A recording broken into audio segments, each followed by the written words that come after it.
Ayer estábamos viendo esto de la caja reductora, ¿no? Bueno, entonces la idea es la siguiente, miren.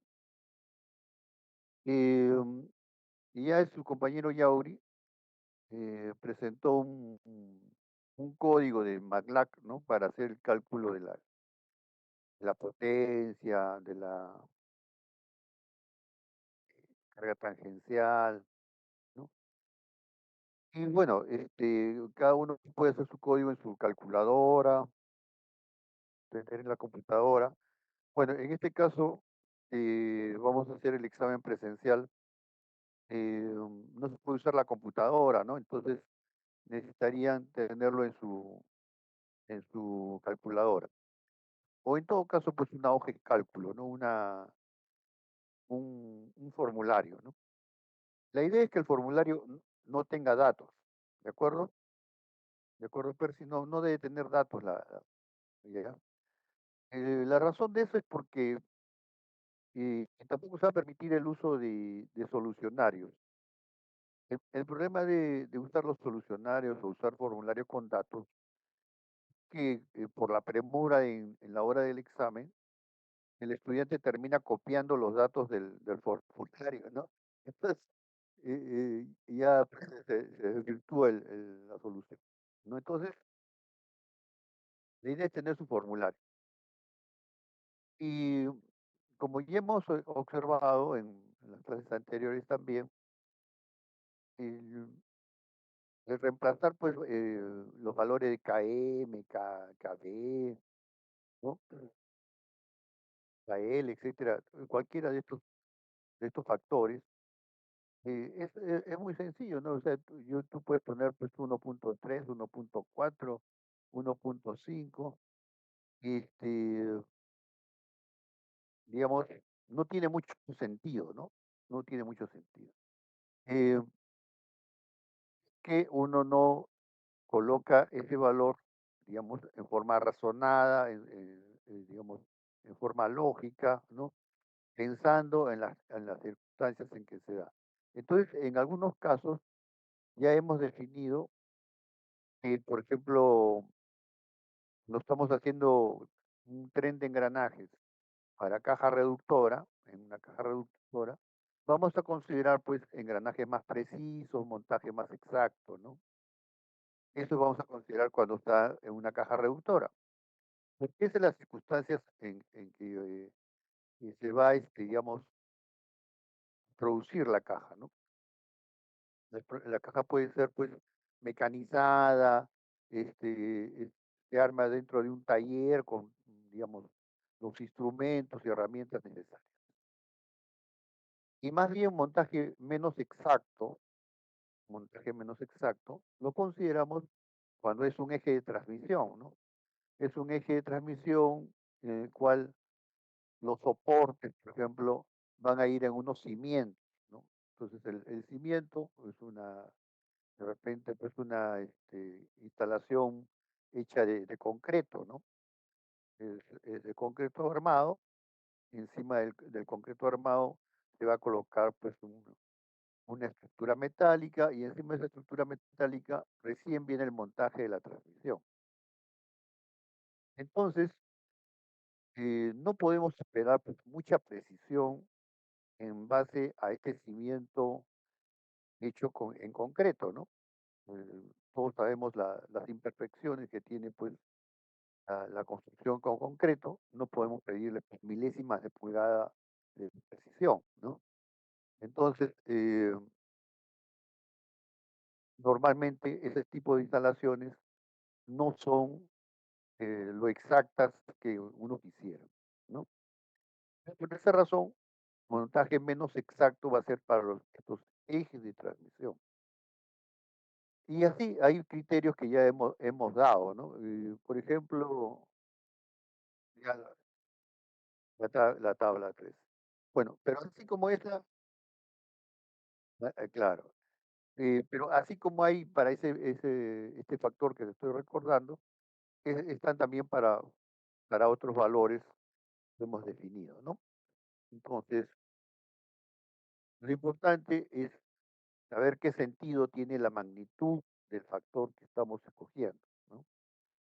Eh, Cuando se usa factor de servicio, se usa el factor de servicio, consideramos que el que nos da el factor de servicio se supone que es una empresa importante, una empresa que maneja este tipo de información de diseño de transmisiones, o es un experto el que elabora esa tabla, y por lo tanto,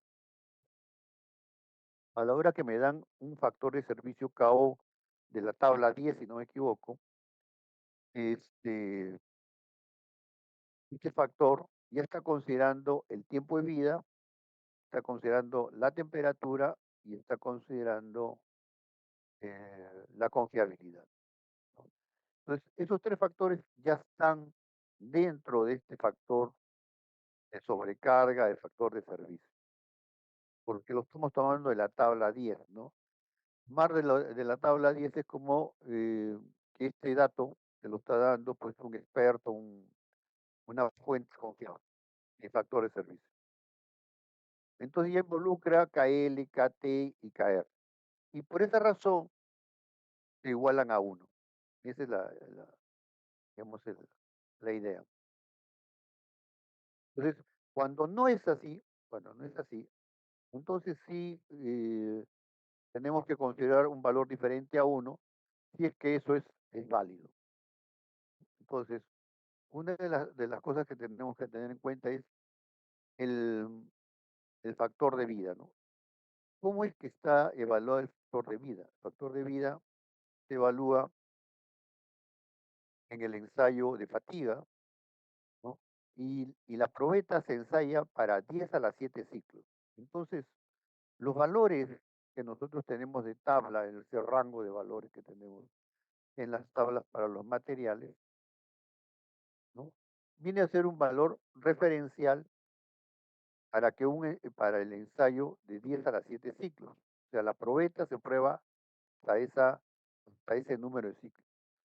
Entonces,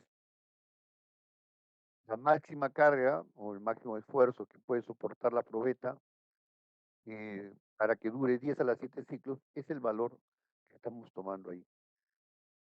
Es como los valores que tomamos del esfuerzo de fluencia en el ensayo de tracción simple, ¿no? En el ensayo de tracción simple tenemos pues una serie de valores y nos sale en realidad pues una curva, ¿no? Una curva y el valor que usamos de esfuerzo de fluencia es un valor estadístico, es un valor referencial, ¿no?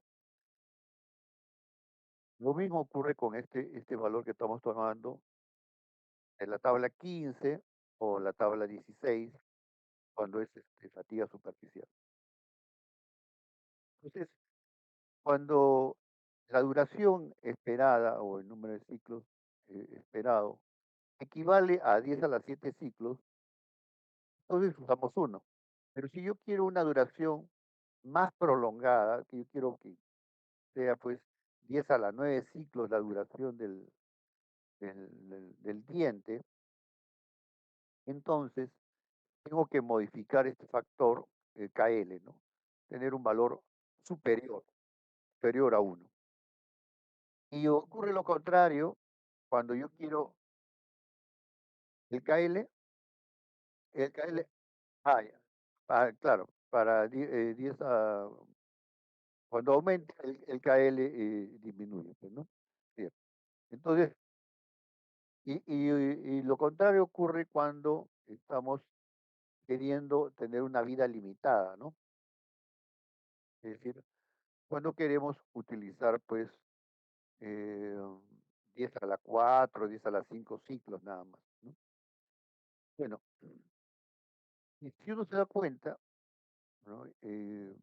Por ejemplo, hace unos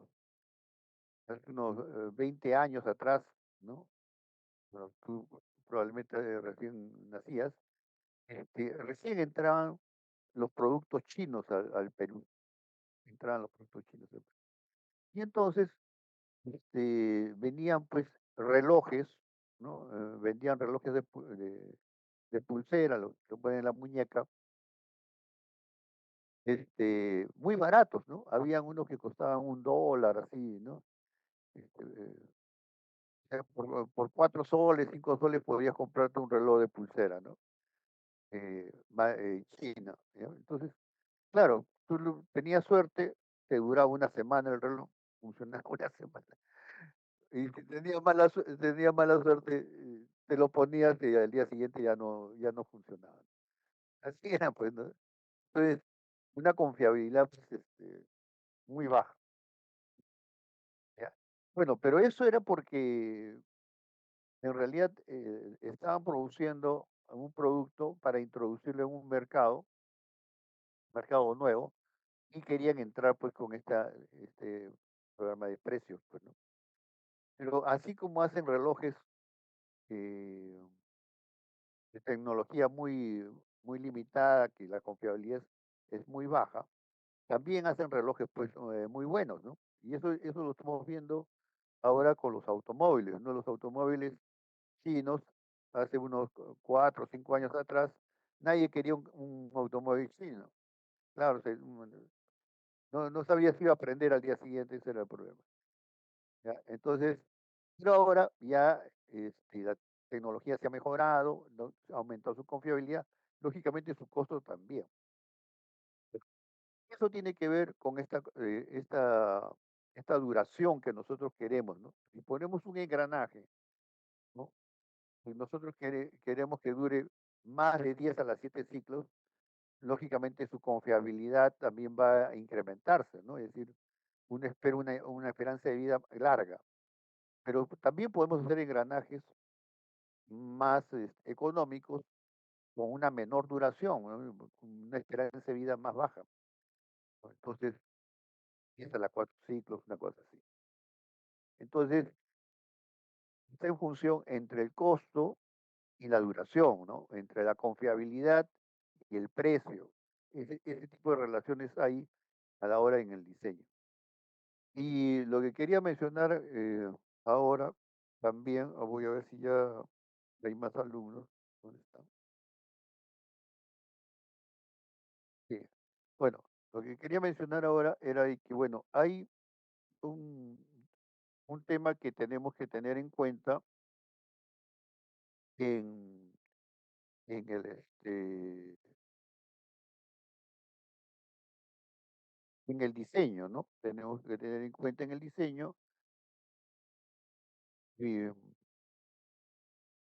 y que debería, digamos, en cierta forma ser más, más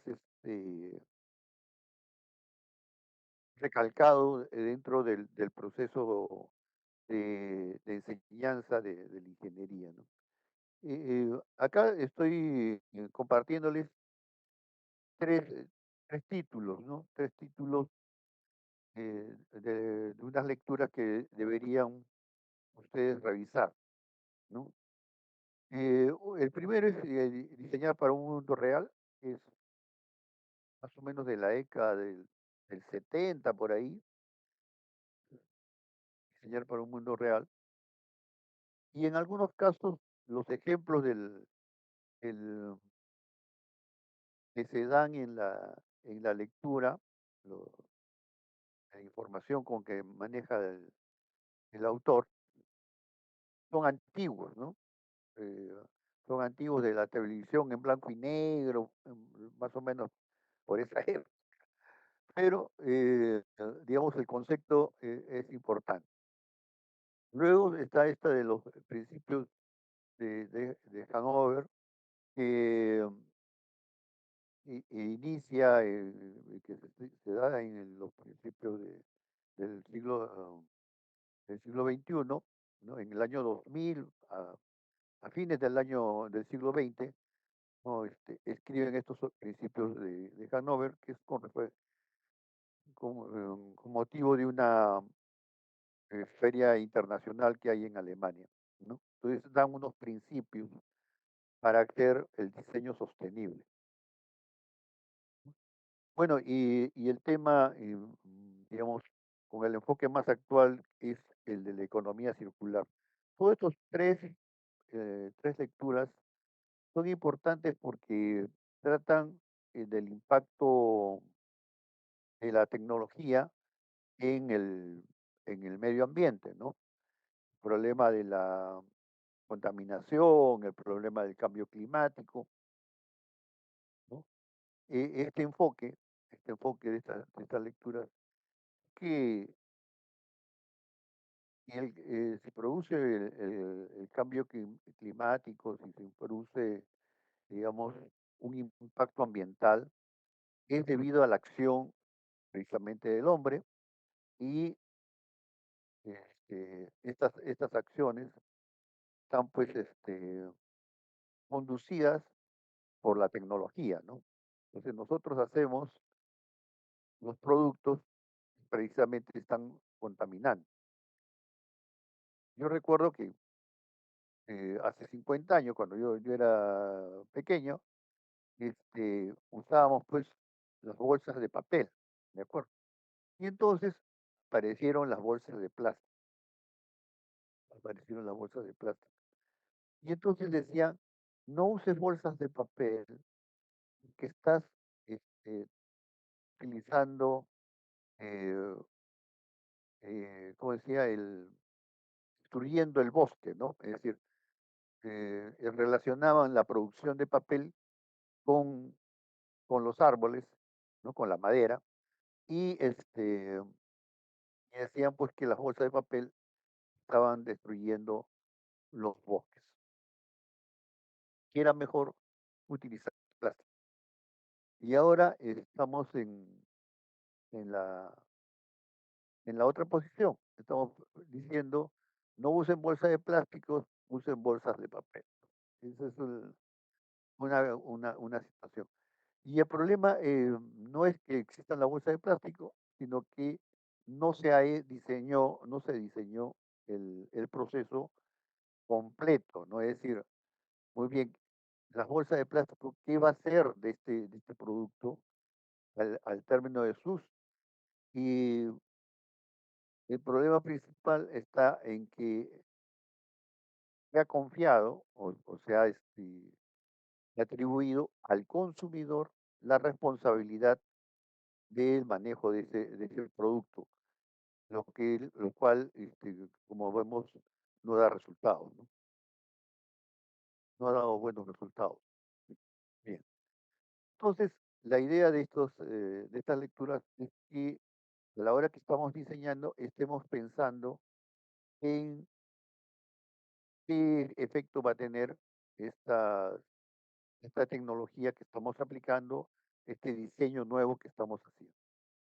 Y tenemos que ahora pensar en el diseño en un ciclo, ¿no? En un ciclo que eh, debemos ver hasta el final qué cosa es lo que va a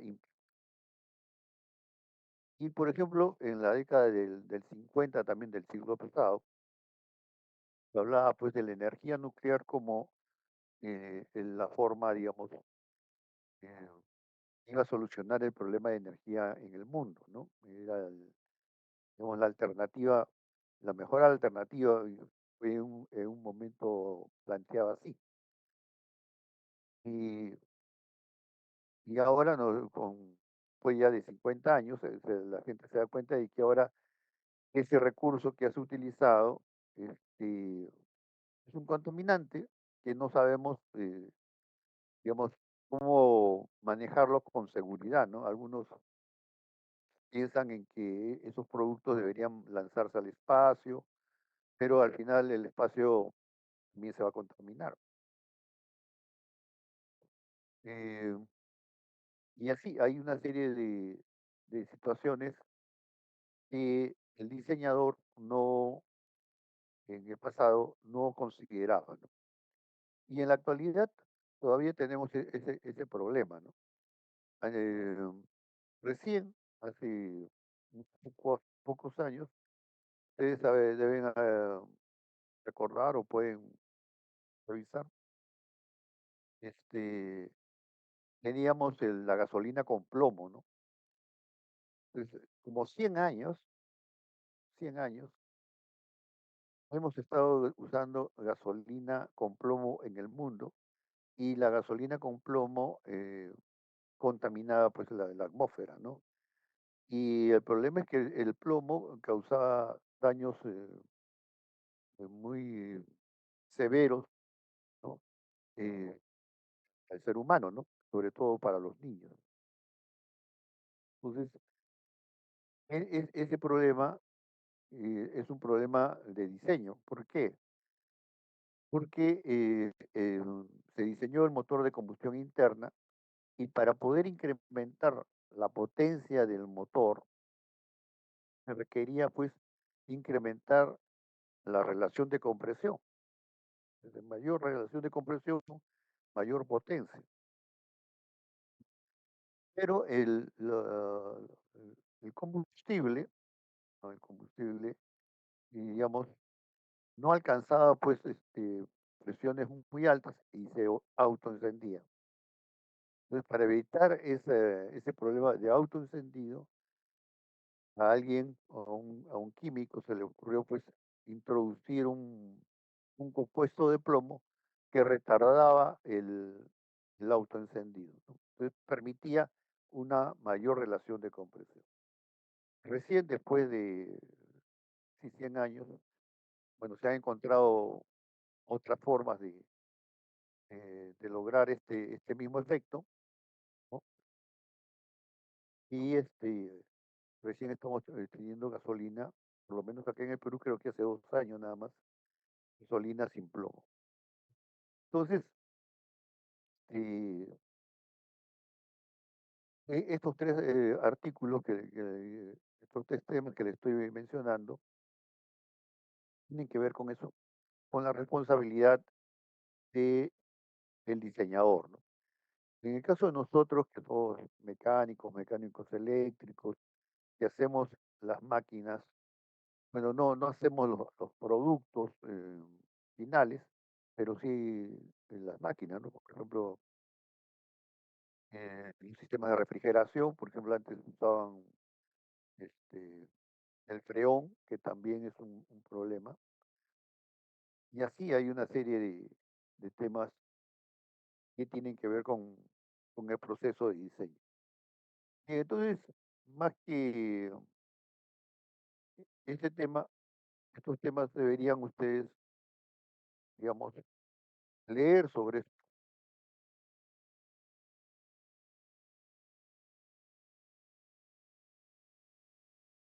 leer sobre estos puntos, ¿no? Eh, la huella de carbono, que es una forma de medir el impacto ambiental de procesos y de productos que utilizamos, también debe ser un tema que ustedes manejen. Esto les digo porque muchas veces en las entrevistas, o sea, ustedes van a ir a buscar trabajo, van a de repente ir a una empresa, etcétera, y estamos pensando en que nos van a preguntar algún tema de termodinámica, hacernos alguna pregunta de termodinámica, de física, ¿no? Y resulta que no, ¿no? Resulta que no, porque se supone que estos temas ustedes eh, los conocen, ¿no? Entonces, generalmente son preguntas más de actualidad, ¿no? Son preguntas referidas con el, el economía, por ejemplo, también, ¿no? Y deben estar ustedes, digamos, al tanto de estos temas, ¿de acuerdo? Bien, entonces por eso simplemente quería mencionarles o indicarles que hagan estas lecturas sobre esos. Bien.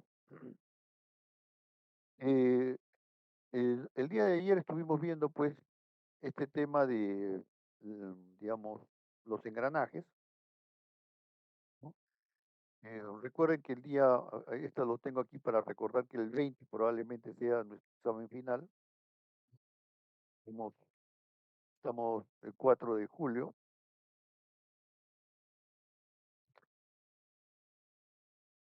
estamos 4 de julio, estamos 4 de julio y el 20 probablemente sea nuestro examen final.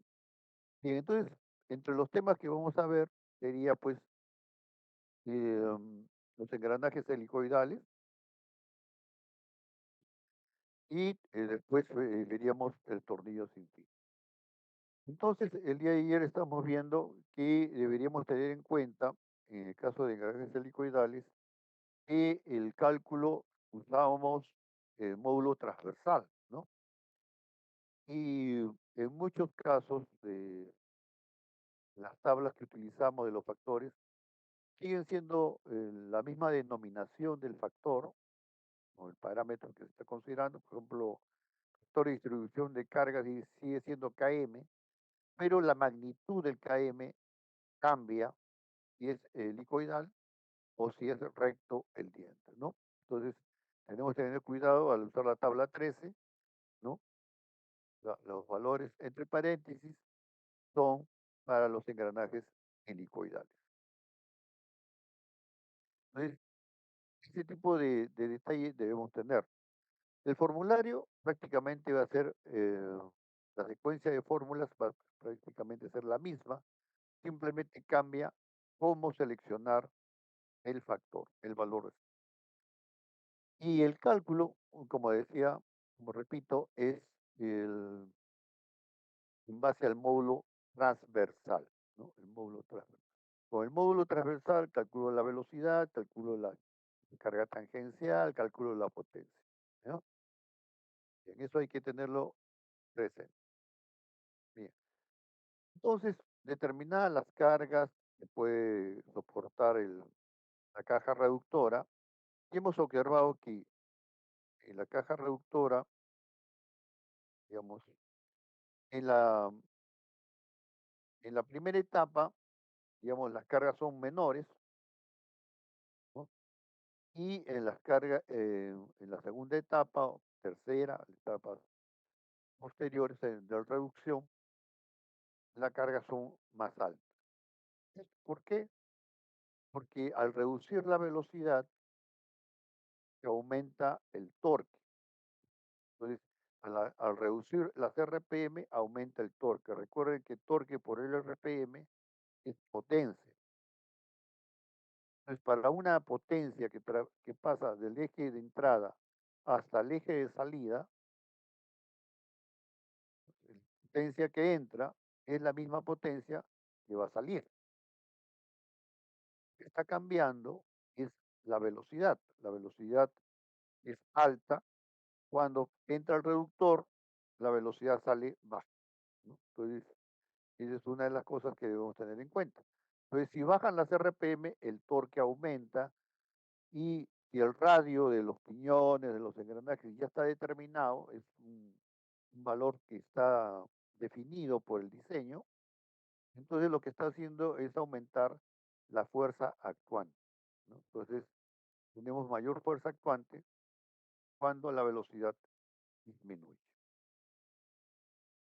Al tener mayor fuerza actuante, la posibilidad de que falle el diente se incrementa cuando se incrementa la carga. Y eso es el, el cálculo que normalmente vamos a estar haciendo. Bien, entonces vimos la disposición, digamos, de las cargas, ¿no? Y en el engranaje helicoidal se produce carga tangencial, la carga radial y la carga axial, ¿no? Y el día de ayer estuvimos viendo este tema de la carga axial. Bueno, teniendo las cargas, nosotros y las dimensiones, ¿no? Normalmente en el eje intermedio, recuerden que en el eje intermedio tengo el engranaje aquí, eh, compartiendo el engranaje, ¿no? El piñón que actúa sobre el engranaje produce carga sobre este eje. Y acá tengo el piñón, ¿no? El Z3 vendría a ser el piñón, y recibe las cargas de Z4, que es el engranaje. Entonces, en el eje intermedio voy a tener las cargas del piñón sobre el engranaje de la primera etapa y el piñón del engranaje sobre el piñón de la segunda etapa. Pues, Esas son las cargas que voy a tener que analizar con cuidado, ¿no? Eh, en el caso digamos, del eje de entrada y del eje de salida, eh, no hay mucho problema porque, digamos, no, no hay una combinación de cargas, ¿no? Acá sí. Ahora, recuerden que si este engranaje, este Z4, en lugar de estar aquí abajo, está aquí arriba, ya las condiciones de carga cambian, ¿no? Y eso hay que tenerlo presente. Por lo tanto, no es conveniente que, digamos, se planche de un solucionario, ¿no? Porque puede ocurrir que el ejemplo está así como lo estamos viendo aquí en la pantalla, pero en el examen podría estar pues el engranaje en la parte superior, ¿no? Podría estar en la parte superior. O este piñón en la parte inferior.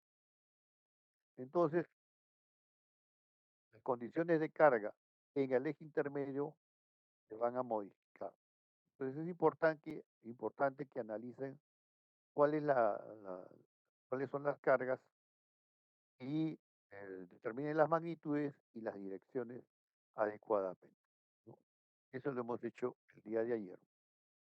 Bien, con estas dimensiones podemos calcular las reacciones, ¿de acuerdo? Las reacciones. Y en base a las reacciones vamos a determinar la vida de los rodamientos. Y dijimos ayer que íbamos a usar ahora estos rodamientos de bolas, ¿no? Eh, Rodamientos de bolas de contacto angular. Este es el que vamos a ver el día de hoy. ¿De acuerdo? Muy bien, entonces vamos a...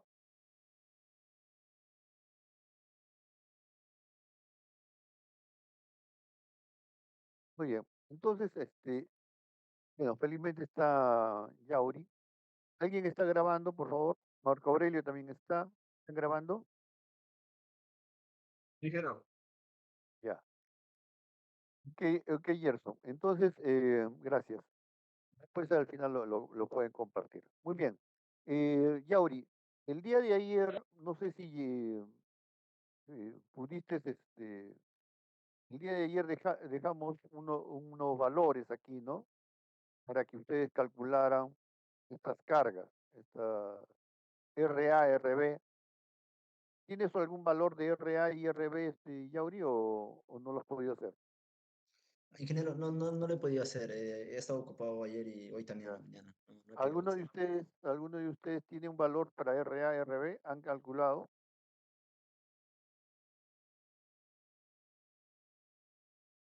¿Alguno de ustedes, Ingeniero, yo calculé. cuál calculaste, Mauro? Ingeniero, primero puedo mostrarlo en imagen porque yo tuve dos gráficas de esfuerzos. Ya. A ver, Marco Aurelio, a ver, Voy a compartir, ingeniero. ya, un ratito voy a dejar de compartir yo, porque ya dejé de compartir, no me acuerdo. Sí, ya. A ver, comparte, por favor, Marco.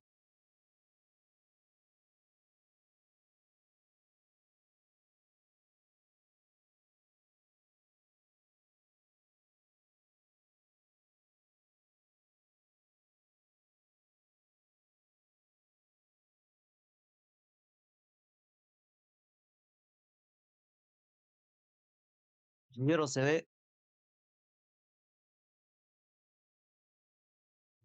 Si lo amplías un poquito y dice qué cosa está mostrando. eh, bueno, allí las fuerzas, según la tarea, em, y en ahí de color azul es la fuerza tangencial Ya, tú estás mostrando ahí el cálculo de la carga. del, sí, de la fuerza tangencial de la en potencia, ¿no? cada eje. El cálculo de la potencia. Sí, a eso voy, ingeniero, pero ya más o menos para hallar la potencia justamente en el mismo eje, hay en el plano Z ahí, eh, tengo que hallar la fuerza radial, luego la fuerza axial uno en la zona uno y el momento axial uno. Y en la zona 2 también tengo que hallar la fuerza axial 2, la fuerza radial 2 de la zona 2 y el momento axial 2. Y también, de acuerdo al libro, había otro plano también, ¿no? Que era el plano vertical, donde están solo las fuerzas tangenciales. Ya más o menos teniendo esa idea, eh, he hallado las potencias según el dato. em, las cuatro potencias en el piñón uno, engranaje uno, piñón 2, engranaje Ya, 2. correcto. Y justamente ayer, como el compañero le salió en el piñón 2 la menor potencia de 36. eh, eh, y claro, ¿no? En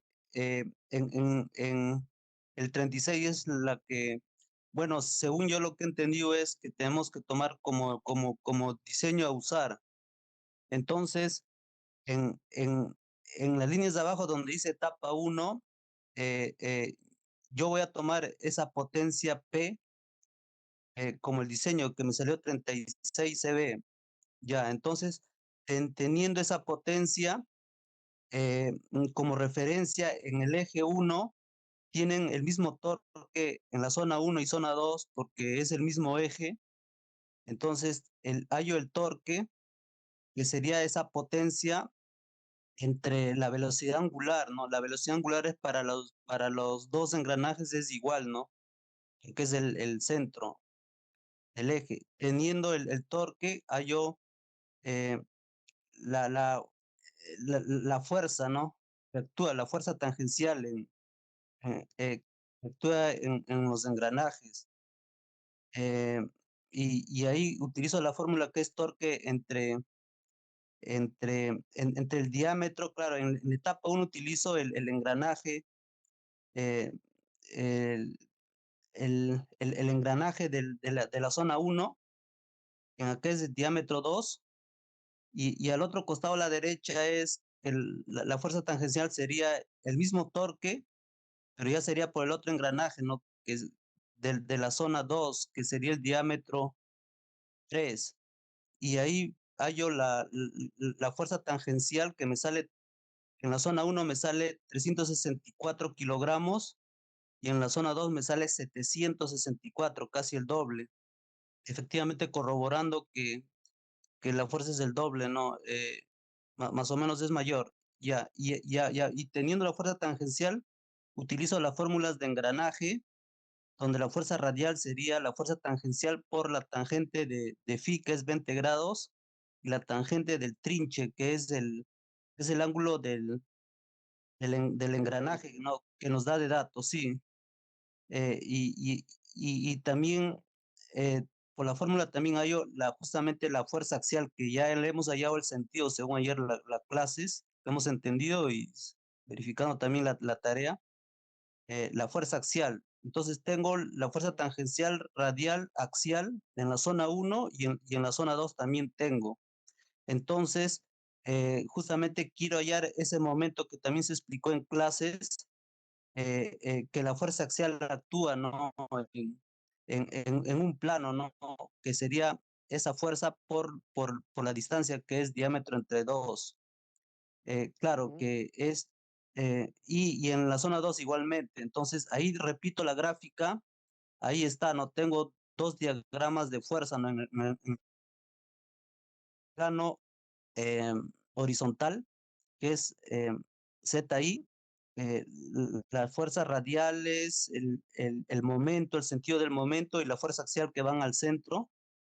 Y en el otro plano, eh, en el plano vertical, eh, tengo la fuerza tangenciales nomás. Entonces, tengo que hallar los momentos. En la gráfica uno tengo que dar las reacciones en los apoyos que le he puesto reacción RA en el lado izquierdo y en el lado derecho RB. Y en el otro diagrama le he puesto para simplificar A y B. Entonces, Ya, calculando, eh, me sale que el RA es, a ver, acá tengo el RA me sale 2.23. ya, pero ¿en qué plano? O ya subiendo los dos planos. No, en el plano horizontal ahorita estoy viendo nada más, por eso Ya, RA. ok, Y ya, el RB me sale 558 en sentido para abajo, por eso es negativo. Este es el ya, RB, ya. Y ahora el otro, el de abajo, el A me sale, eh, ya lo tengo, el A me sale 74, ya, 74 y el B me sale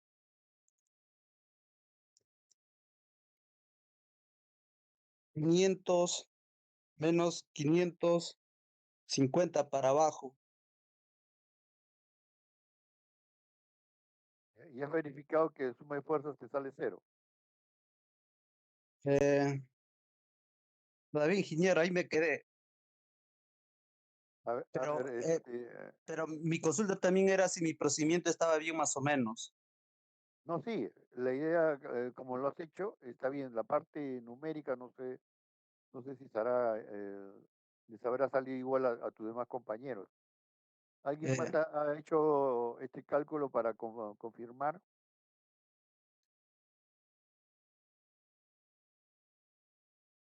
Ingeniero, a la pasada puedo hacerle otra pregunta. Sí, Ingeniero, acá en el ejemplo del problema ya de ejercicios, problema uno de ejes, sí, eh, según acá se ve el sistema de reducción.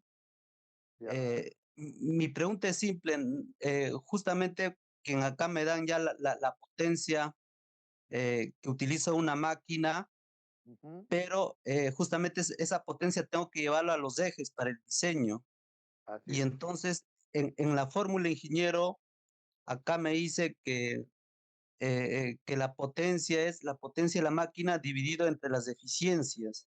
Y en acá justamente en la potencia en B, que, que está a la mano izquierda, ingeniero, eh, eh, por los rodajes, hay cuatro rodajes, está exponente a la 4.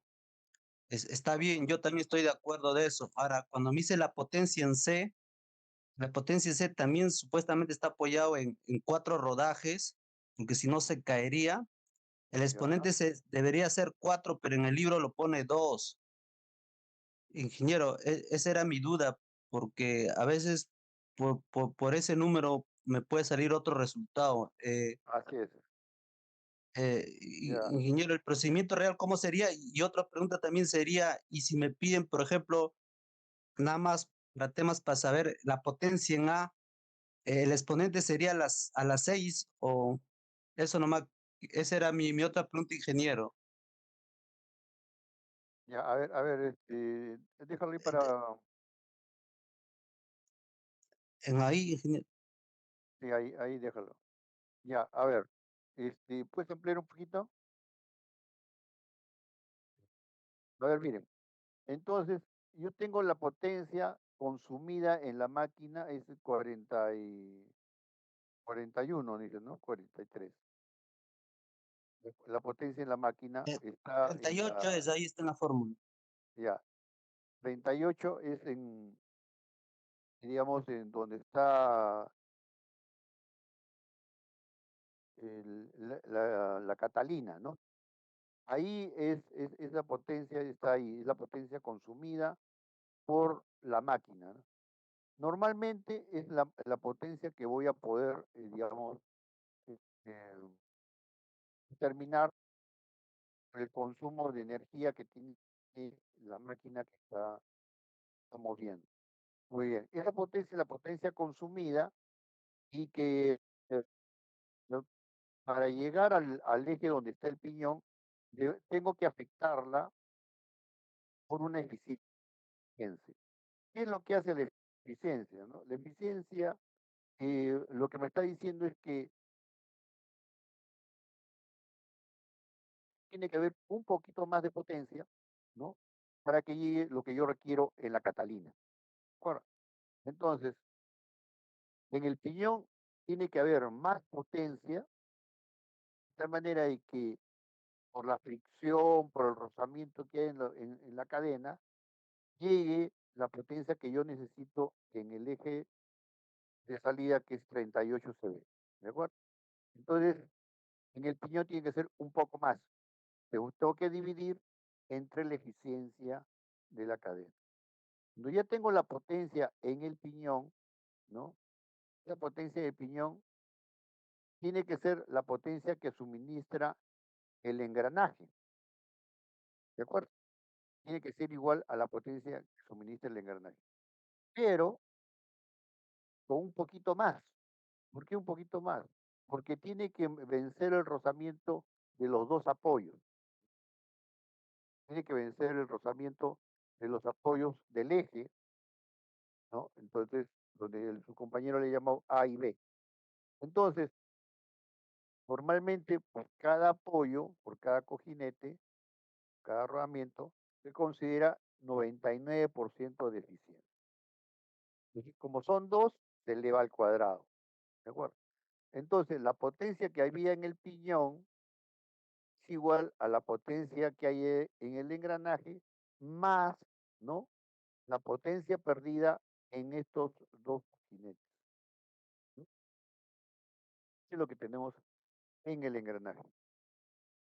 ¿De acuerdo? Cuando esta potencia del engranaje la tenemos que transmitir al piñón, en el piñón debería tener esa potencia, ¿no?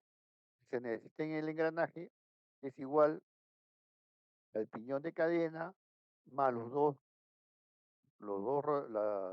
las pérdidas de los dos rodamientos. Entonces, en el piñón tengo que tener esa potencia, pero un poquito más. ¿Por qué un poquito más? Porque la eficiencia en el engranaje, la transmisión del piñón al engranaje, también hay una eficiencia muy alta, 99% también. ¿De acuerdo? Entonces ahí hay que considerar una eficiencia. Este, y además, nuevamente, el eje está apoyado en dos rodamientos, ¿no? Por eso es que ahí se sumarían cuatro, ¿no? Cuatro por, digamos, o sea, 0,99 elevado a la cuarta. Eso es lo que tendríamos ahí. En algunos casos, como la eficiencia del engranaje es igual a 0,99 también, entonces algunos lo incluyen, ¿no? Entonces, en lugar de a la cuarta sería a la quinta, ¿no? Ese es como a lo que calcula. ¿De acuerdo? Ingeniero, y en el C, ¿por qué puso exponente 2 y no 4? ¿Y cuál es, dónde es C? Ah, ya. En el C ha puesto exponente 2. No, ahí debe ser un error de tipeo probablemente, ¿no? No debería ser 2 ahí el exponente de la eficiencia. O sea, en el B y en el C es 4, ¿no, ingeniero?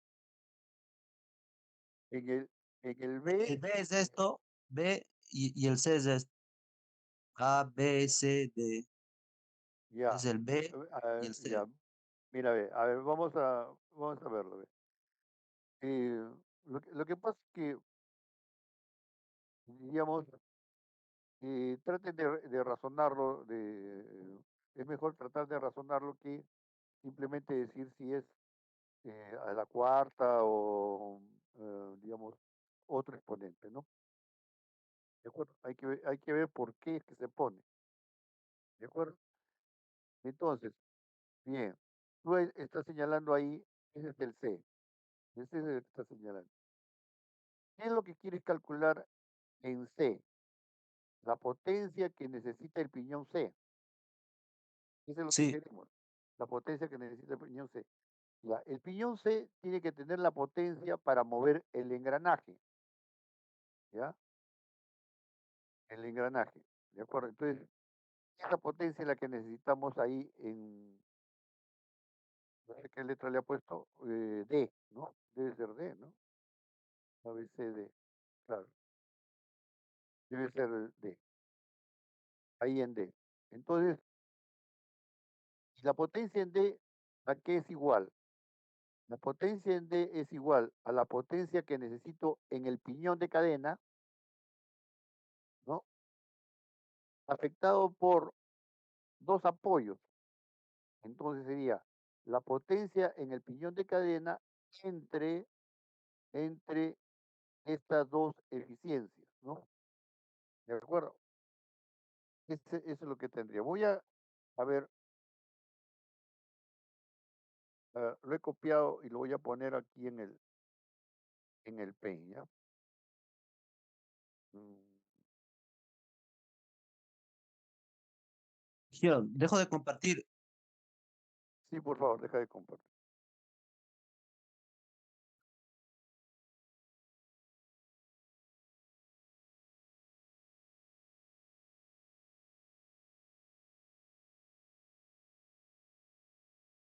Este es digamos, el que me estabas compartiendo, Marco Aurelio. Ingeniero, ¿puede compartir, por favor? Vamos a ver.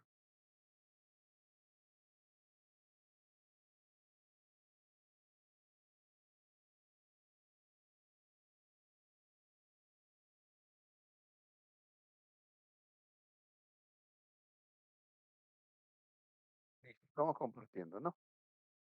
Bien, entonces esta es la imagen que tú me estabas mostrando, ¿eh?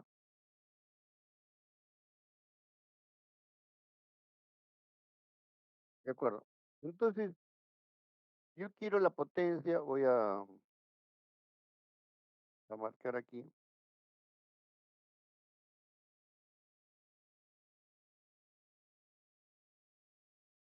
Este,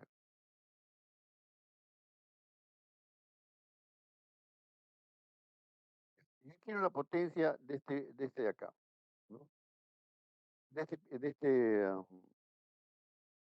En este piñón de cadena. Esa es la potencia que quiero. ¿A qué sería igual la potencia en el piñón de cadena?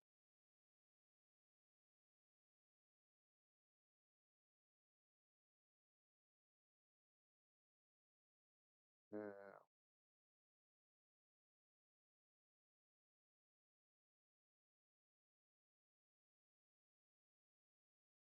Potencia del piñón de cadena, ¿ya? Esta es la potencia del piñón de cadena.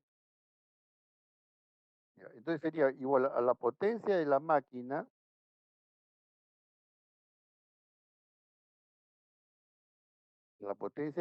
esta de aquí, ¿de acuerdo? La potencia de la máquina, pero dividido entre qué?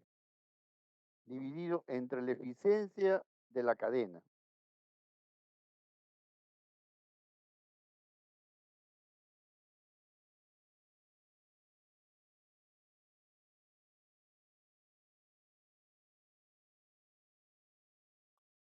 Esta potencia que está acá, dividida entre la eficiencia de la cadena, es la potencia que hay aquí. ¿No? ¿De acuerdo? ¿Por qué? Porque acá tiene que estar enviando, el piñón está enviando, ¿no? Una potencia mayor hacia acá.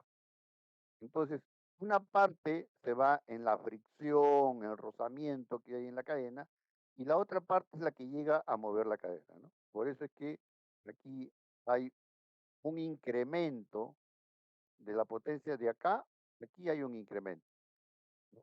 Y así tenemos que ir aumentando la potencia, tenemos que ir aumentando la potencia hasta llegar a la potencia de entrada y de la potencia de entrada pues a la potencia del motor. Esa es la idea.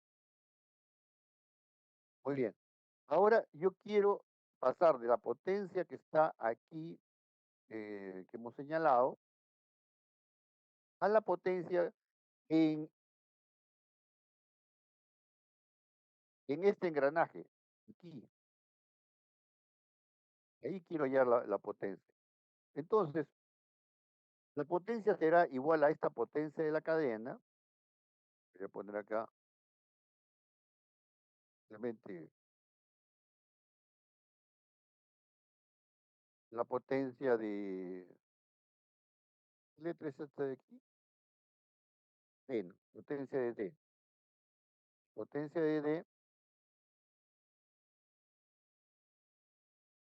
que es igual a esta potencia de la cadena, este aquí, este que he puesto acá por PCAT, PCAT, PCAT, PCAT, ¿no? Esa sería la potencia que hay acá. Pero además, esta potencia tiene que ser igual, además debe mover los dos apoyos. Entonces tengo que dividirlo entre la eficiencia, entre la eficiencia de los dos apoyos, ¿no? Y eso, digamos, simplemente se pone, digamos, eh,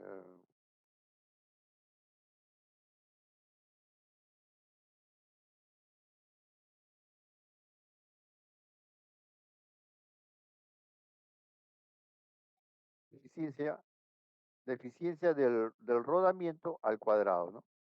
Ah, el rodamiento, ¿no? Eficiencia de rodamiento al cuadrado.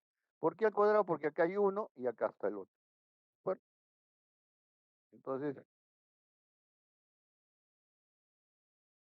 eso es lo que tenemos aquí. Esa es la potencia acá, ¿no? Es la potencia igual para mover este piñón, igual para mover este piñón y mover, ¿no? Estos dos apoyos, ¿no? Vencer la resistencia de esos dos apoyos. Ahora tengo que calcular la potencia en este piñón acá. Vamos a ponerle así, naranjita acá. Yo quiero esta potencia ahora. Esta potencia quiero ver.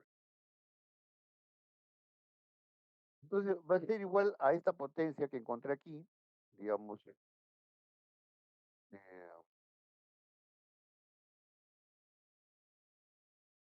voy a poner acá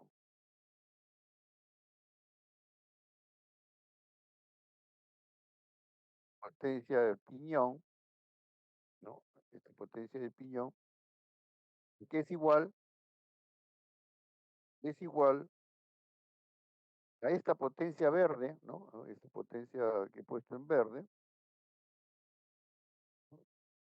Pero tengo que considerar la eficiencia que hay entre el engranaje y el piñón. Entonces, entre la eficiencia eh, de G, ¿no?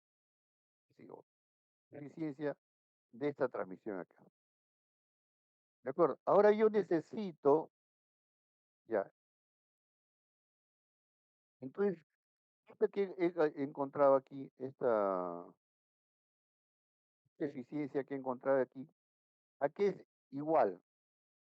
¿No? Yo podría reemplazar, ¿sí o no? Miren, en lugar de poner este PD, podría poner PK, ¿no? Reemplazarlo por esto. Y tendría la eficiencia al cuadrado, ¿correcto? Al cuadrado. Y si considerara esta eficiencia acá, que es esta de aquí, igual a la del rodamiento, entonces sería al cubo. Acá sería el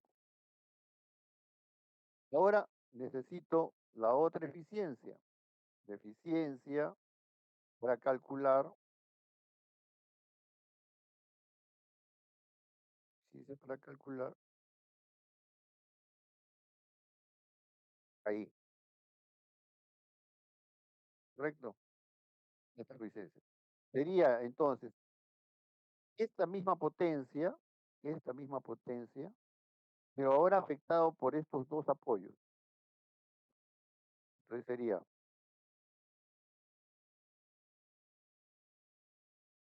acá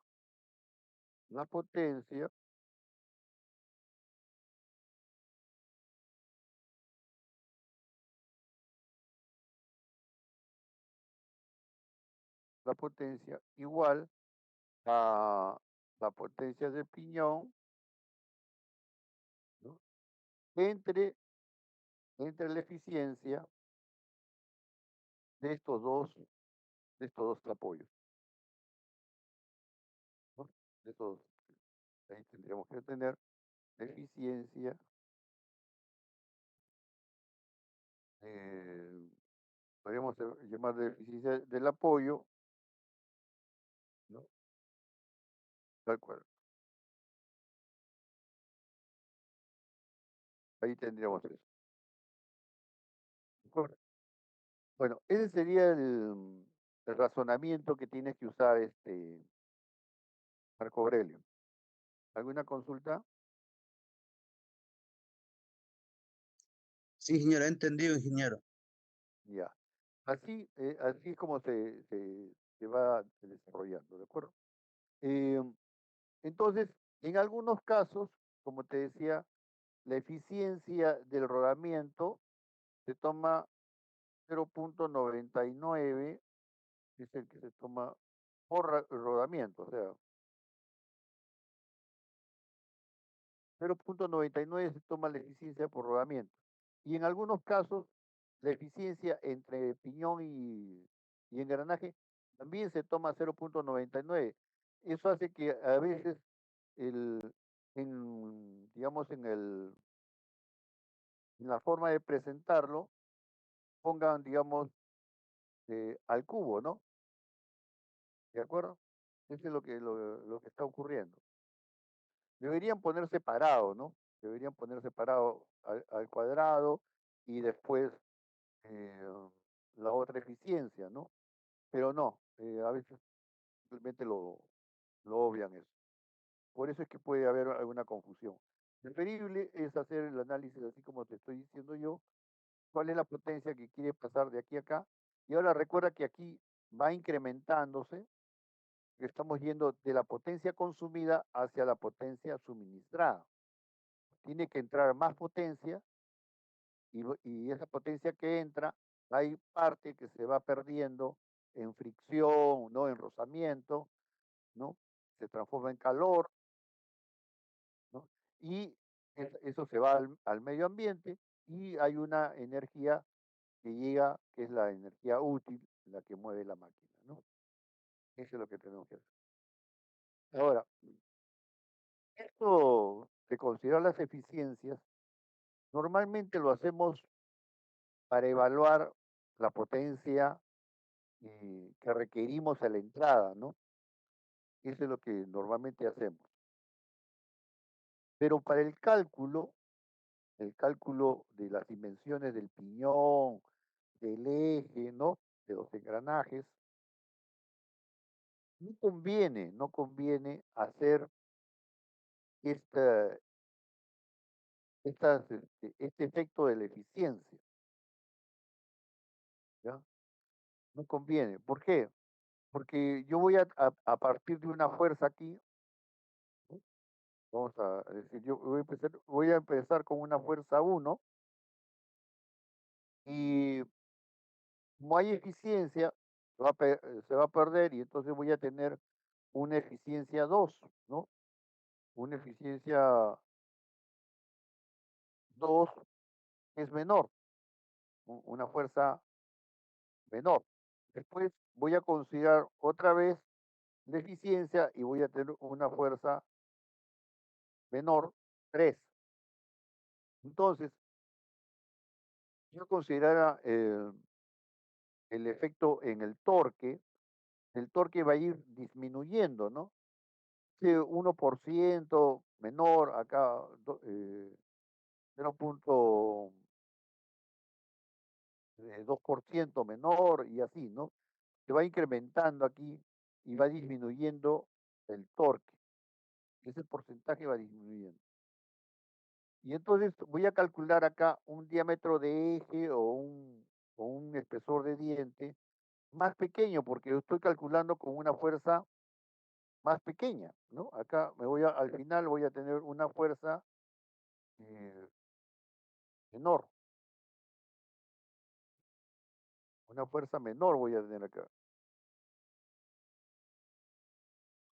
Esa fuerza menor me va a servir para dimensionar mi eje, etcétera. Entonces, eh, el problema es el siguiente, que estos valores, estamos tomando acá 0.99, 0.98 de eficiencia, son valores, digamos, típicos, valores usuales, ¿no? No quiere decir que en realidad siempre esté actuando ese valor. Entonces, ¿qué resulta si nuestro sistema es más eficiente? ¿No? Ya de repente este F1 no es mayor que F2 o este F3 ya no es menor que F2, ¿no? De repente ya no resulta eso, de repente va a resultar que digamos, por alguna situación en particular, resulta que F2 es igual a F3, ¿no? Podríamos estar llegando a esta situación, porque este es un supuesto, ¿no? Este estoy calculándolo con valores de eficiencias típicas, ¿no? Acá cuando digo que la cadena tiene 0. Que tiene 90% de eficiencia o 95% de eficiencia, es un valor típico, un valor que suele darse, pero no sé si esto realmente se está dando aquí o no. Entonces, si lo voy a usar para diseñar, es preferible considerar que no hay pérdidas y que toda la carga está pasando al eje o al diente del engrane y por lo tanto lo voy a calcular para una fuerza mayor, con una mayor resistencia, ¿no? ¿De acuerdo? Entonces, el uso de la eficiencia es conveniente para determinar la potencia que debería tener el motor, pero para dimensionar las piezas, es preferible no considerar la eficiencia como, digamos, con los valores típicos, sino considerar que hay 100% de eficiencia y pensar que toda la fuerza está pasando, o sea que F1 es igual a F2 y F2 igual a F3, es decir, la fuerza no se ve afectada por las pérdidas, ¿no? Ese es lo más recomendable. ¿Me entendió, Marco Aurelio? Sí, ingeniero, sí, muy bien. Ya, correcto. Entonces, ya hemos terminado las cargas y las reacciones. ¿Cuánto te salía la reacción RA, Marco? Un valor dame, por favor. Eh, 2.23. 2.23 kilogramos. Sí, Ya, 2.23 kilogramos, ¿ya? Muy bien. Entonces, con este dato, ¿me puedes decir cuánto te salió la carga axial? La carga axial resultante, ¿cuánto te salió? Aquí las cargas axiales se sumaban, ¿no? Se sumaban las cargas axiales. se restaban, ingeniero. Ah, ya, se restaban. Entonces, si se restaban, ¿cuál es que suman? ¿Cuál es el resultado de la resta?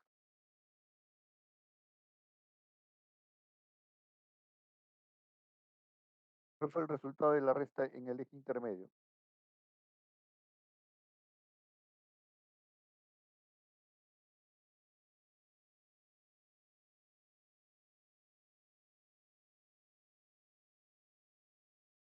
130.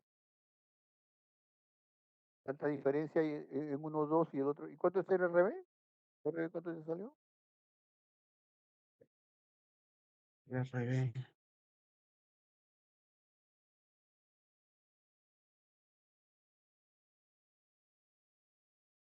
558.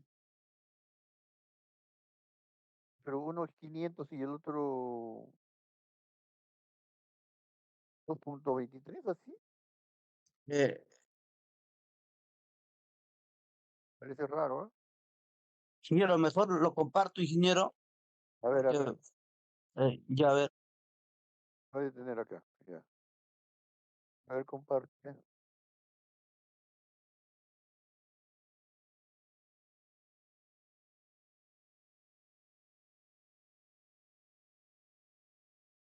Lauri, ¿puedes calcular esto, por favor?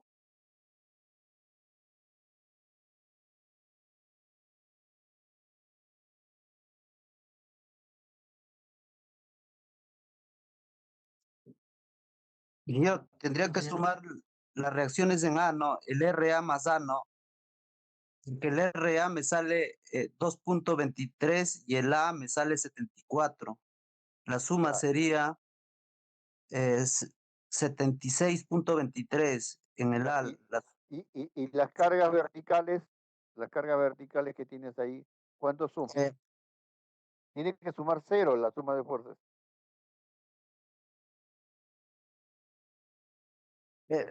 ingeniero, tendría que combinar los dos planos, ingeniero, Ya, los a ver, dos cálculos. ya, a ver, primero solamente el plano que estás señalando, ¿ya? El plano superior. Ya, El horizontal, ya, el horizontal, ya. ¿Cuánto es vertical aquí? ¿Cuánto es la suma la de, reacción en A es 2.3 ya, a ver, y la reacción en B es 558 para abajo. ya, entonces, vamos a ver, suma de fuerzas verticales. Esta de aquí, la superior roja, la superior vertical roja, ya, es hacia abajo, ¿qué magnitud tiene? Es 408. Ya, 408. El FR1 y Ya, el FR2 para arriba es 856. ya, entonces, eh, primero todas las que son para abajo. ¿Cuánto suman todas las que son para abajo? La reacción también, la que es calculada, pues.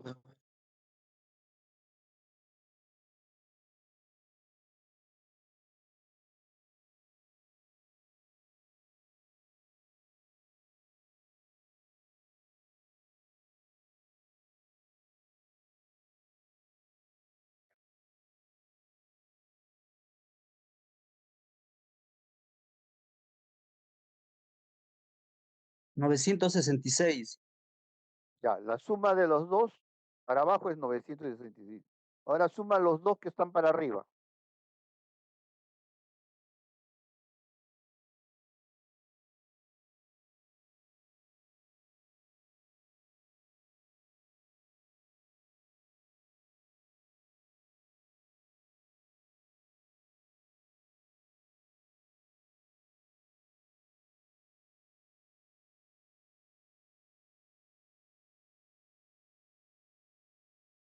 Me salió 1079. Ahí está mal, No pues entonces. coincide. Sí, No coincide. Entonces está mal. Ahí hay un error acá. sí. Hay un error en la suma de fuerzas. ¿Te das cuenta? La suma de fuerzas tiene que ser igual a cero.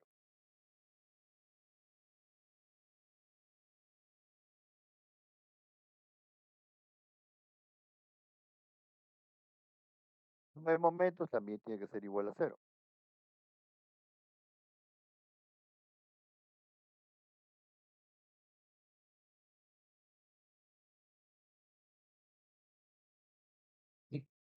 Ingeniero, para ponerlo eso para calcular las reacciones en A y en B, el, el, la fuerza axial también se tiene que considerar en el programa, si es que uno tiene programa, No, no. por el Lo momento le que está tiene que, reemplazando. el momento lo está reemplazando ya. Ya voy a verificar porque he hecho un cálculo ahí en un programa y es raro, no coincide. Ya. Miren, lo que pasa es que yo pienso, miren muchachos, cada vez la tecnología nos ayuda, pero nosotros tenemos que manejar la tecnología, ¿no? Es decir, eh, yo podría calcular, por ejemplo, una multiplicación de 4 dígitos, de una cifra de 4 dígitos por otra cifra de 10 dígitos, puedo hacer esa multiplicación manualmente, ¿de acuerdo? Yo lo puedo hacer manualmente. Entonces, antiguamente lo hacíamos manualmente, no había calculador y no nos quedaba de otra que calcular nomás, ¿no? Una cifra de 4 dígitos por una cifra de 10 dígitos. Era un chambón, pues, ¿no? Pero lo hacíamos, ¿ya? La calculadora nos ahorra el tiempo de hacer esa operación, ¿no? Nos ahorra hacer esa operación. Pero, digamos, nosotros no tenemos que dejar de saber qué es lo que está haciendo la calculadora. O sea, nosotros debemos saber cómo es que está operando la calculadora, ¿no? Al multiplicar esta cifra de 4 dígitos por esta otra de 10 dígitos. Ya tenemos que saber qué es el concepto de lo que está haciendo, ¿no? Bien. Entonces, igual debe ser con estos softwares que me ayudan a hallar las reacciones o hallar las fuerzas, etcétera, ¿no? Nosotros manualmente debemos ser capaces de hacerlo y lógicamente cuando tenemos que repetirlo, pues, cantidad de veces, ya pues no tiene mucho sentido que lo haga manual y lo puedo hacer con el software, pero sí sé lo que está pasando, sí sé lo que se está haciendo y puedo verificar. Esa es la idea, ¿no? Que pueda verificar. Entonces, miren, no voy a coger la imagen que tiene acá y lo vamos a hacer manualmente, ¿de acuerdo? No vamos a usar un software, sino lo vamos a hacer manualmente, como debieron haberlo hecho posiblemente en estática o resistencia material, ¿de acuerdo? Vamos a tomarnos un tiempito ahí en hacer eso.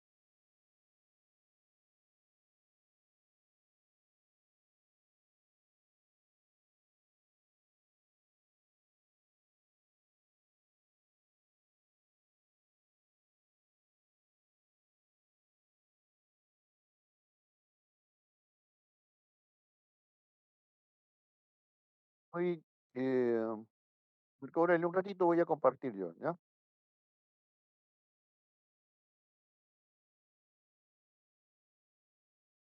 Ya, presten atención, jóvenes. Entonces, miren, este es el diagrama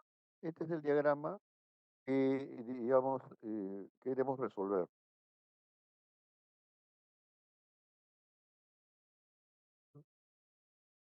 Este es lo que queremos resolver, ¿de acuerdo?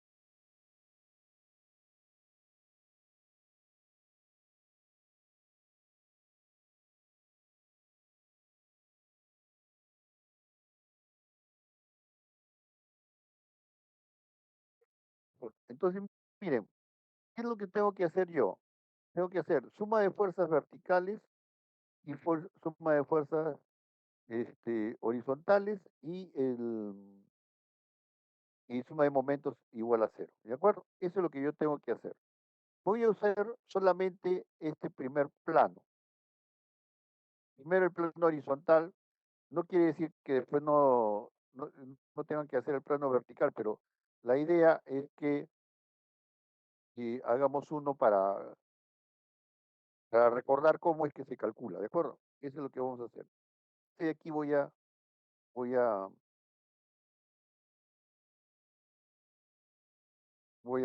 a tratar de resolverlo. Entonces, miren, eh, vamos a tomar, vamos a hallar RA, vamos a hallar RA y vamos a hallar RB. Entonces, yo digo, no, a ver, vamos a aplicar primero suma de momentos en B igual a cero. Suma de momentos en B igual a cero. Entonces, acá está mi punto B y voy a calcularlo. ¿Me puedes ayudar, Marco Aurelio, o no? Voy a necesitar los valores. Sí, ingeniero. Ya, muy bien. Entonces, si tomo momentos en, en B, yo voy a tener RA, que es incógnita, RA es incógnita, ¿no? Pero RA multiplicado por la distancia a B. ¿Cuál es la distancia a B? ¿Cuánto es la distancia de RA hasta B? ¿Cuál es el largo todo este que he puesto acá? ¿Cuánto es ese largo, Marco?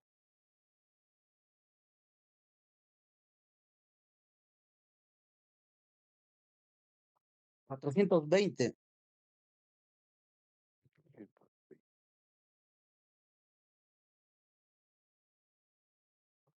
Yo tendría ahí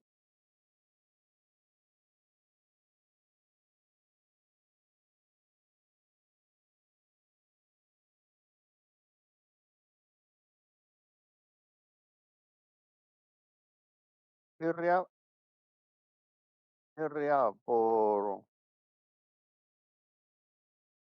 tendríamos este valor, 420. Muy bien.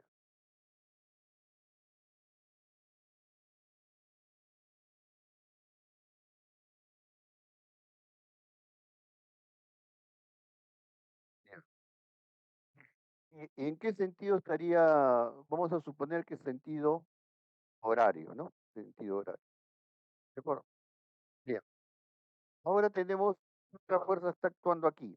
FR1, FR1 hasta RB. Entonces este sería sentido antihorario, FR1 sería sentido antihorario. Entonces voy a ponerle menos. ¿Ya? FR1, FR1, por la distancia hasta B. ¿Cuánto es hasta B? FR1 hasta B, ¿cuánto es?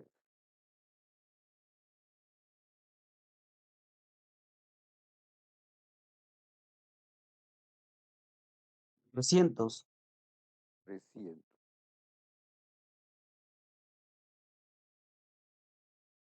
Muy bien.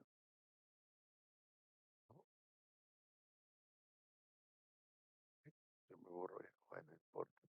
Ya. Este, ¿qué otra carga vertical hay? Acá tenemos la otra carga aquí abajo, ¿no? Ya. Entonces, ese sería sentido horario, sería positivo. Sentido horario sería positivo. ¿Y qué distancia tiene hasta B? 140. Ya, entonces sería FR2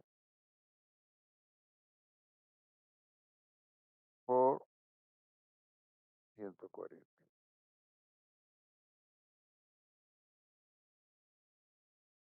140. Ahí está.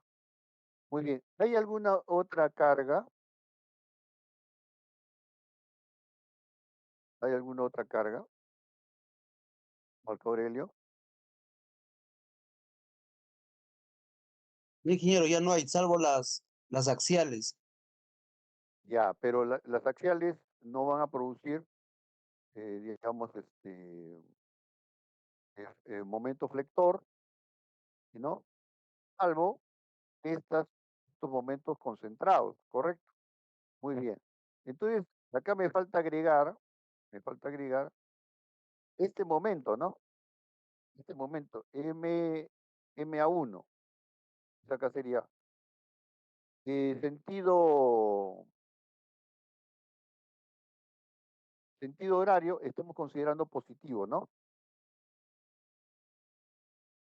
Sí, MA1. Entonces, MA1 sería positivo. MA2 también es positivo. Más MA2.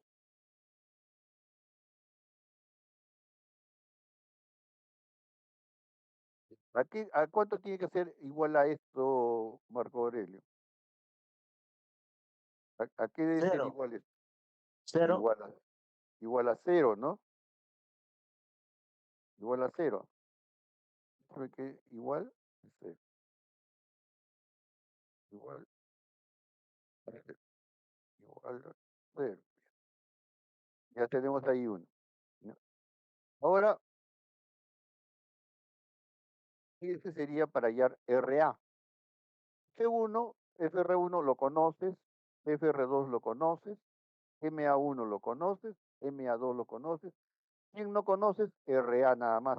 Despeja RA, ¿cuánto te sale despejando RA? ¿Cuál es el valor de RA despejando este? ¿Cuánto te sale? Todo lo demás es conocido, ¿no?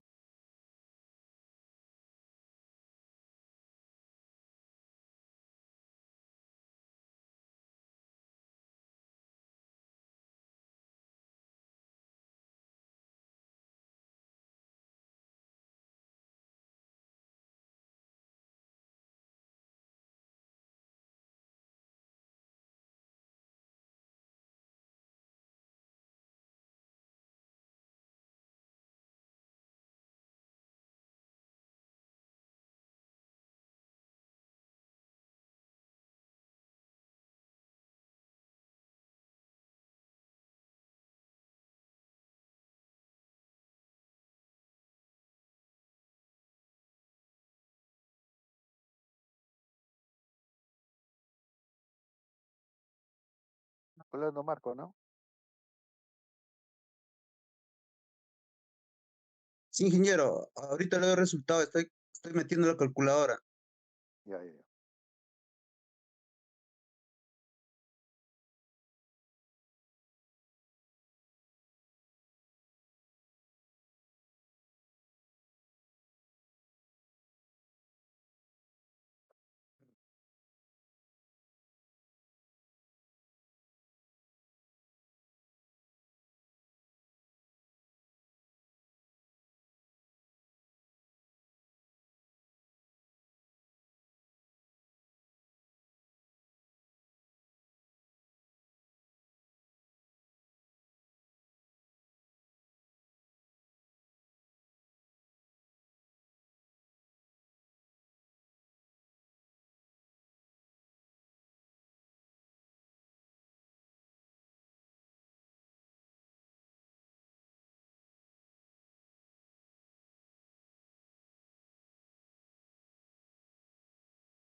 Ingeniero, ya me salió el resultado. ¿Ya? Me sale menos 94,57.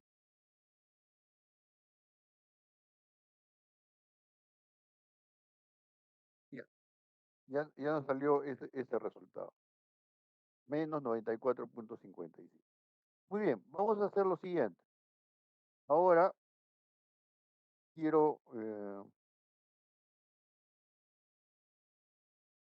quiero hallar RB, ¿de acuerdo? RB. Entonces, miren, vamos a hacer lo mismo, solamente que ahora voy a hacer momentos, tomar momentos con respecto a, ¿de acuerdo? Voy a tomar momentos con respecto a y voy a hacer suma de momentos igual a cero, ¿de acuerdo? Pero ahora, Ingeniero, ¿se puede hacer suma de fuerzas más fácil? Suma de fuerzas vertical. ajá, sí, sí, se puede hacer, pero vamos a hacerlo como te estoy diciendo, ¿ya? Correcto.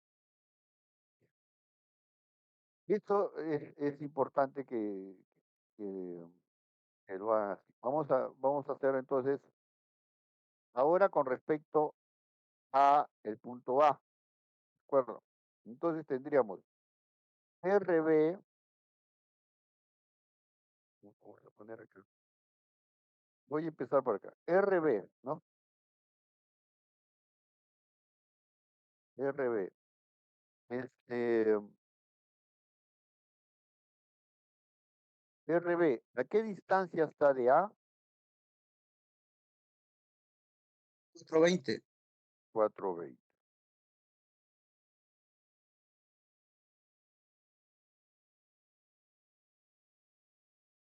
Ya. Y estamos considerando hacia arriba la carga o acá como lo has puesto hacia abajo. Eh, Era hacia arriba, pero igual va a salir solo el signo, nomás te va a indicar. Ya. Podemos considerarlo así como acá está hacia Sí, abajo. Ya.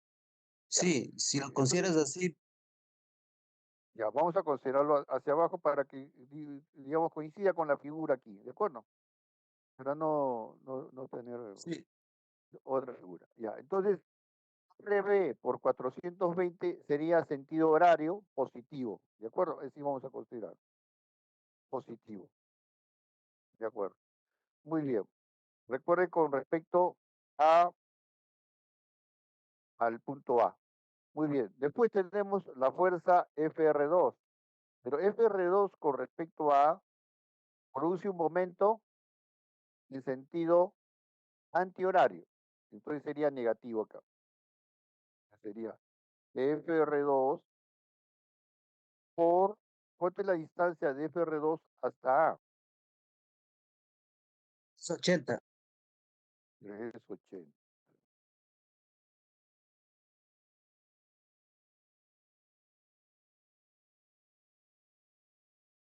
Es 80. Luego tenemos, ay, ay, ay, es 80. Luego tenemos la otra fuerza, FR1, que con respecto a A produce momento horario positivo, entonces, ¿no? Positivo. FR, FR1, ¿qué distancia tiene FR1 hasta A? 120. 120. Muy bien.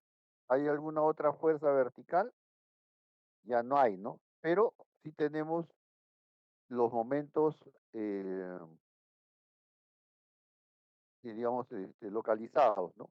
Tendríamos MA1, que es positivo también, sentido horario, más MA1.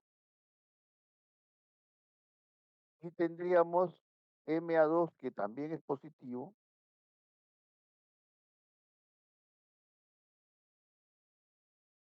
¿no?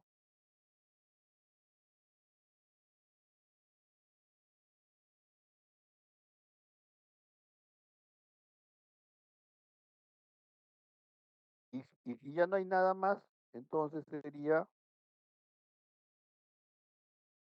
Igual a cero. igual a cero. Muy bien. Entonces, ¿puedes despejar, por favor, cuánto sale RB en este caso? Sí, ahorita lo paso a la calculadora. Ya.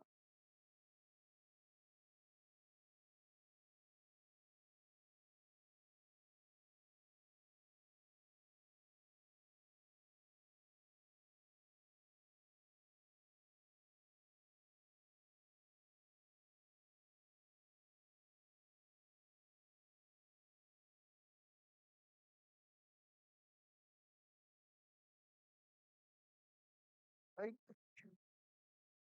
se me borró todo. Bueno,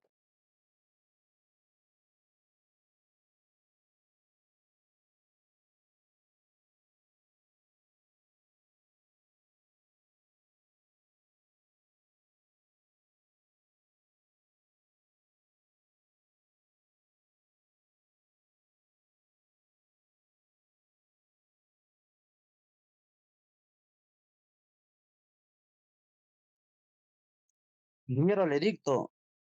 ya, ¿cuánto salió RB? Es 790.66. 166. Muy bien. Entonces, ahora sí vamos a hacer lo que decías tú, Marco. Vamos a hacer la suma de fuerzas, em,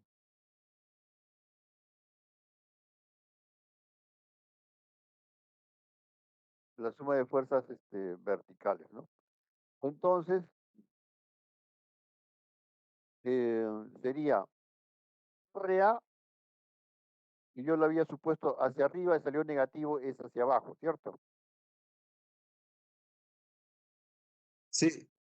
Y entonces sería 94 hacia abajo y 790 también es hacia abajo. Entonces tengo que sumar, se me fue para otro lado, ya. Tengo que sumar RA, RA, eh,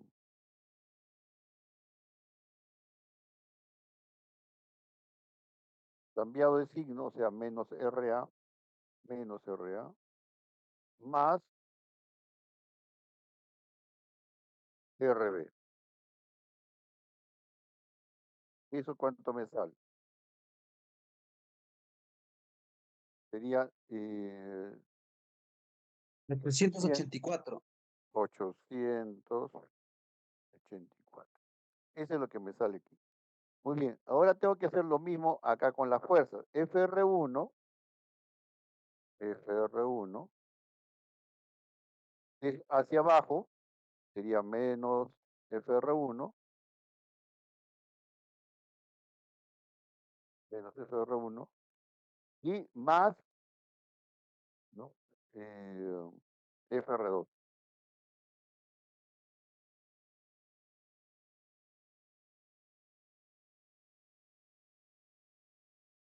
Tendría que sumar FR1 más FR2.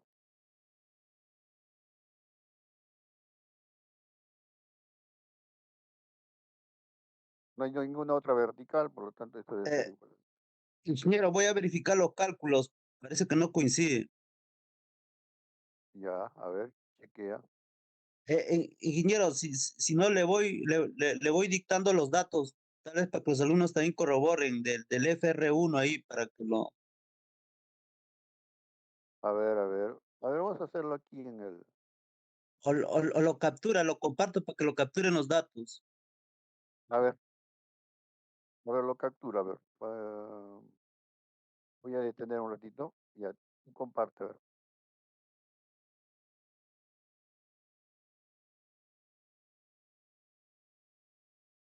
Compacta para capturar.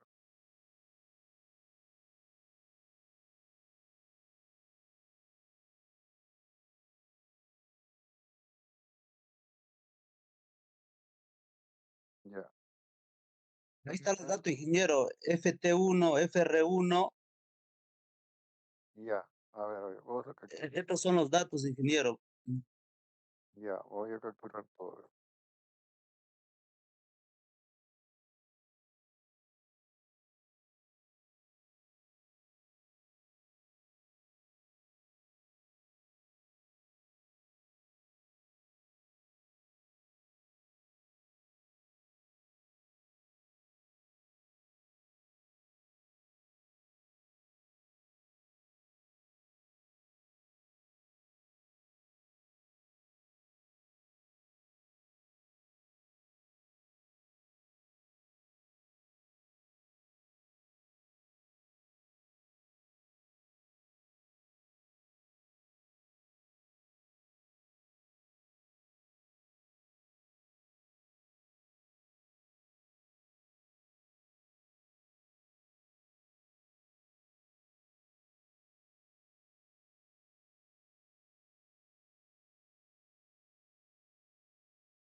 A ver, no sé si ahí estamos compartiendo.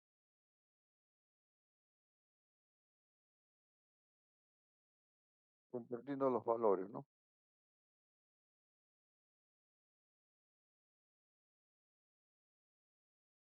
Mm.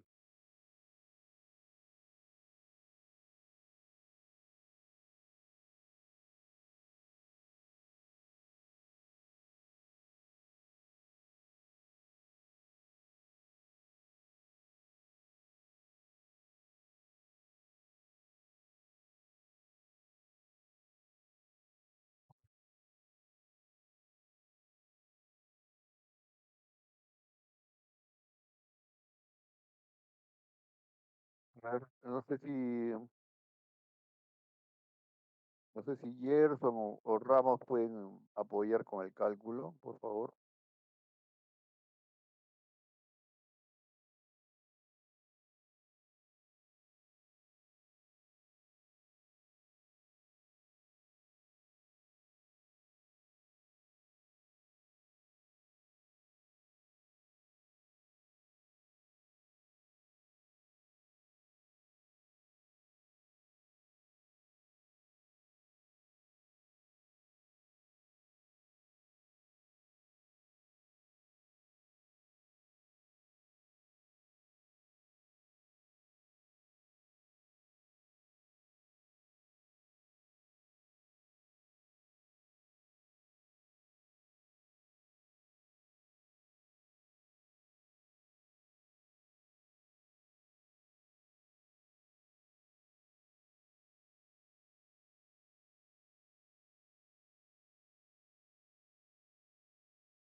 El primero en la reacción en A es menos 76,38.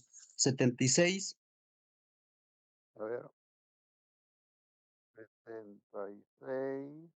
punto 38 que va para abajo, sentido para abajo, y en la reacción en B es 448.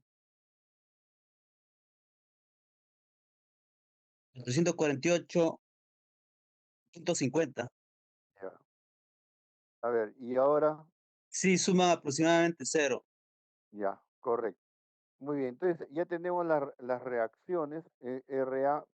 Ahora, ese es en un plano, ¿de acuerdo? Hay que hacer para el otro plano. ¿Puedes hacerlo tú para el otro plano, Marco? Sí, ingeniero, sé más rápido ya. Ya.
Y acá,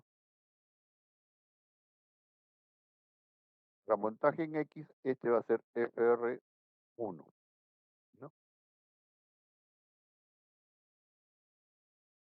Ya. Y para el B será el FR2.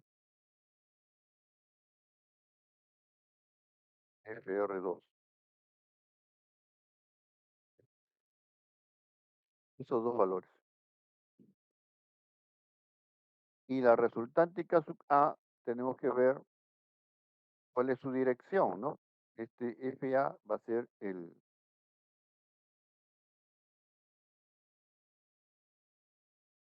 K sub A.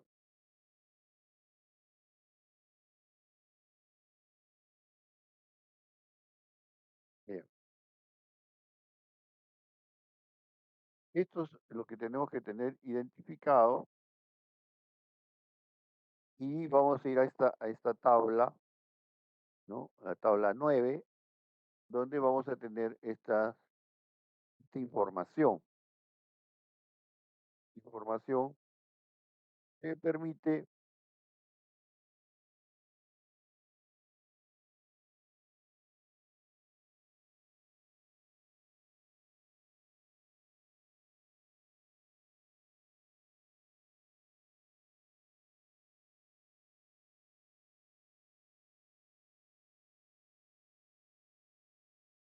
me permite calcular la carga axial en el rodamiento 1 y la carga axial en el rodamiento 2, es decir, en cada uno de estos extremos, ¿ya?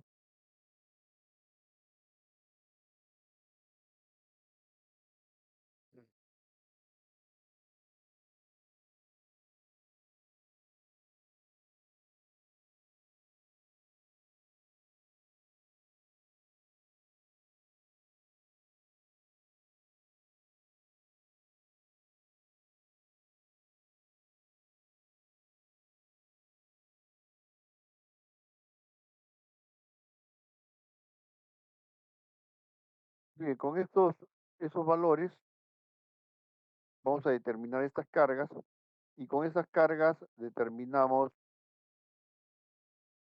el valor de